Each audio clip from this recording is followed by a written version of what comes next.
What's up, guys? Welcome back to GoldClassGaming. Today I'm back in our video, and today I'm going to be talking about Nibiru the Primal Being, one of the new breakout Megaton promo cards everyone's been raving about, and for as the end of combo decks, the death of combo decks, control shall rise again, and all that, all that fun stuff. You're gonna have to excuse the really awful setup. I still haven't figured out how to effectively film videos in my dorm because, you can tell, my bed is above my desk, which means there's not a lot of light effect directly hitting my desk, which is why I haven't done any deck profiles, because I'm trying to figure out how to solve the issue of any video I shoot on my desk looks really dark. So like it is like the background behind me is really overexposed. My face is really iffy. But we'll do it. I'll deal with it later. But I just want to get a video out there discussing, I guess like discussing like the theory of Nibiru, I guess, is it's no surprise that everyone is talking about citing this card. People, like a vast majority of players have been citing these cards. When you look at deck lists from events like PPG Orlando is the most recent one, or Richmond, I don't know, the most recent PPG tour, and obviously decks that are topping regionals. YCS Niagara is this weekend. I'm sure we'll see more people citing Nibiru there.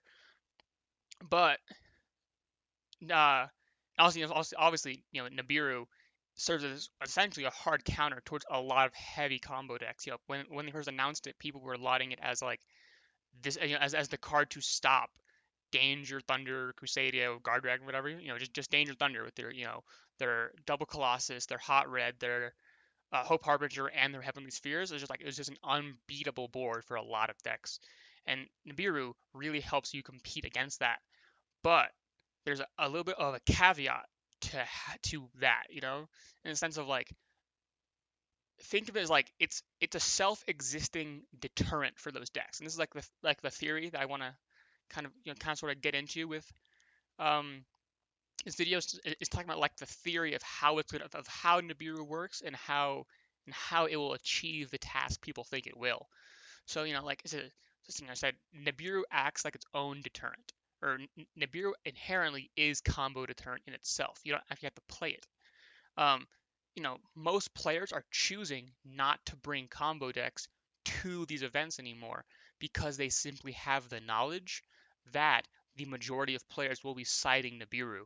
So, we see a lot of Thunder players changing towards just playing pure Thunder, which obviously has a much lower ceiling than Danger Thunder, but it's obviously much more playable underneath. It's much more playable with the lingering threat of Nibiru hanging over their heads. So, I've talked about this theory, with my friends and my testing groups, etc.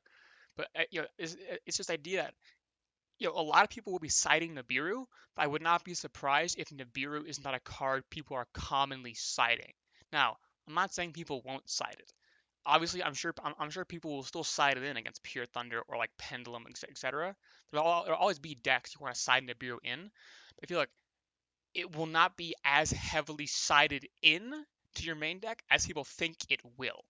Just because the pure knowledge that everyone will be citing it will be enough to stop people from taking these decks to these events in the first place. You know, like if Nibiru was not as popular of a card and people were still playing Danger Thunder, you would be citing it like almost every single match against Thunder, Thunder, Pendulum, Orcus, like all those combo decks. But now a lot of people are just not playing combo in the first place because they know everyone's citing Nibiru.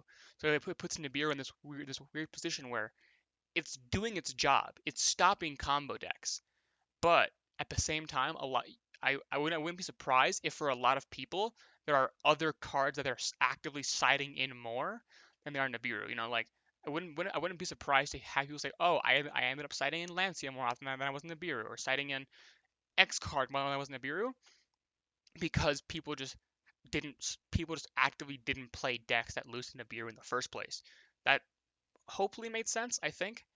It makes sense in my head. Like Nibiru is doing its job at the source. Instead of stopping combo decks while they're comboing, it stops combo decks before people even show up to the event because people aren't taking them.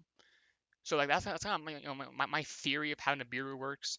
Or my theory of what Nibiru will be like, in that you know just the knowledge that everyone sides it will stop people from playing combo decks at events, and then that obviously, you will still use it, but you won't get as much mileage out of it as people think they will per se.